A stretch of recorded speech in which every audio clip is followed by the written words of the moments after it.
एक दिन गौतम बुद्ध से उनके शिष्य ने कहा कि मेरा आपसे एक निवेदन है।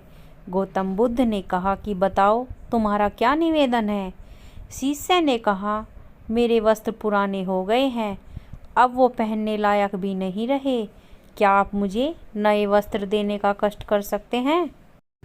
गौतम बुद्ध ने उनके शिष्य के वस्त्र देखे। सच में वे बहुत पुराने हो गए थे। इसीलिए बुद्ध ने एक नए शिष्य को आदेश दिया कि तुम इन्हें नए वस्त्र दिलवा दो। कुछ दिन बाद जब गौतम बुद्ध उस शिष्य से मिले तब उन्होंने उनसे पूछा कि क्या तुम्हें अब अपने नए वस्त्रों में आराम मिल रहा है? तुम्हें और कुछ तो नहीं चाहिए ना? तभी उस शिष्य ने कहा धन्यवाद प्रभु, मुझे अब इन वस्त्रों में बिल्कुल आराम मिल रहा है, मुझे और कुछ भी नहीं चाहिए। गौतम बुद्ध ने शिष्य से पूछा कि अब जब तुम्हारे पास नए वस्त्र है, तुमने अपने पुराने वस्त्रों का क्या किया? शिष्य ने कहा प्रभु, अब मैं उसे ओढ़ने के लिए प्रयोग में ले रहा हूँ।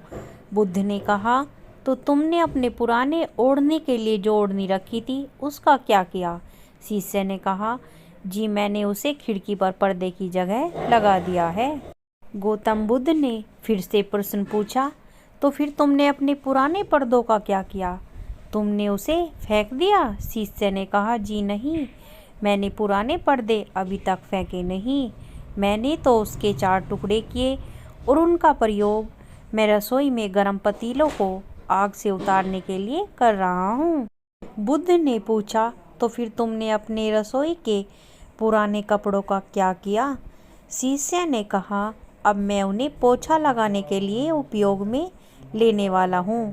गौतम बुद्ध ने कहा तो फिर तुम्हारे पुराने पोछे का क्या हुआ? तब शिष्य ने कहा कि प्रभु, मेरा पुराना पोछा अब उतना खराब हो गया था कि उसका कुछ नहीं हो सकता था।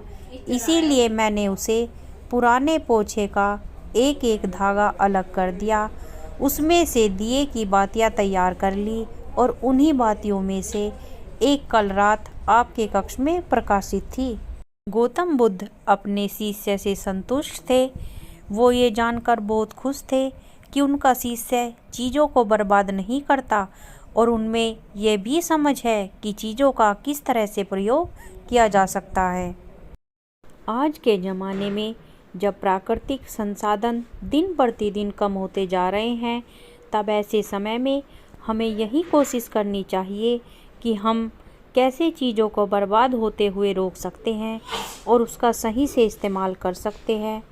हम सब मिलकर अपने छोटे छोटे प्रयत्नों से चीज़ों को बर्बाद न करें, इस धरा को बचा सकते हैं। अगर वीडियो पसंद आई हो तो लाइक करें, चैनल को सब्सक्राइब करें। राधे राधे दोस्तों।